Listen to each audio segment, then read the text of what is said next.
White House Press Secretary Karine Jean-Pierre admitting President Biden had a, quote, bad night at the debate. It comes as Democratic sources tell Fox the DNC is considering formally nominating Biden as early as mid-July as names of several potential replacements surface. So how realistic is a replacement at this point? Let's ask GOP pollster Lee Carter and Democratic strategist Kelly Hyman. Lee, is it too late? There have been scuttlebutt even before the debate, by the way, that something like that could happen at the convention. I mean, it's not too late. But the fact of the matter is we have a lifetime, according to politics. It's July. There's 4 months till the election, and there's time for him to get on, or a new candidate to get on the ballot. The real question is, who is it going to be? Because polling for all of those candidates that you just listed on the screen there is not so kind. And if it's going to happen, it's got to happen soon because they're going to have to get their message, their story, and their platform out there. So time is ticking, but they still could do it. Yeah, Kelly, I saw where Michelle Obama polls better than the rest of these folks, but she said no way, she's not in it. So where does that leave the party?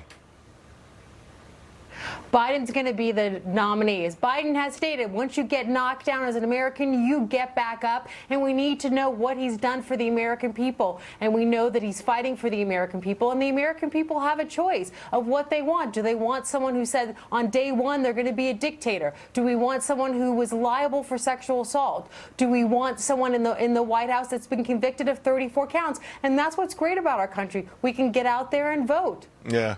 Also, I'm a boxing fan, and when someone gets knocked down too many times, the ref stops it. And the other stuff notwithstanding. Earlier today, South Carolina Congressman James Clyburn actually said he would support Kamala Harris if she were at the top of the ticket. Take a listen. I will support her if he were to step aside.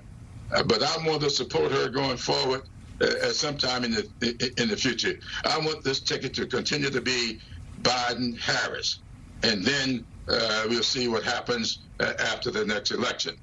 No, this party should not in any way do anything to work around Ms. Harris. We should do everything we can to bolster her, whether it's in second place or at the top of the ticket. Lee, two things. It looks like he's leaving open a door that there could be a change, and more importantly, hey, if there's a change, it better be Kamala Harris. Both of those things are important in his response there. I think he did support Biden. There's no question about it. But he also did leave that door open. And I think this is the big conundrum that the Democrats have today, because if it is Kamala Harris, she has a lot of work to do.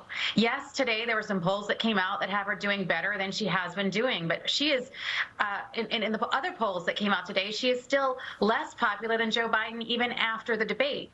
So she's got a big job to do if she's going to be the candidate. And I think this is one of the big reasons why the Joe Biden and the Democrats are reluctant to have Joe Biden step aside.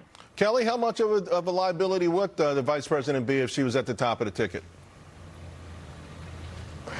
Well, we have to remember that she would be she's a female vice president, the first time we've had that in the United States. And I don't believe that she's a liability, that she is an asset and an asset to the American people. We have to remember that we are fighting for freedom, reproductive freedom. And so it's great we have a female that's fighting for reproductive freedom in the U.S. And no matter if she's VP or the top of the ticket, she's a great asset. All right. Well, the plot thickens for sure. Ladies, thank you both very much. Have a great 4th of July. And folks at home, thank you as well.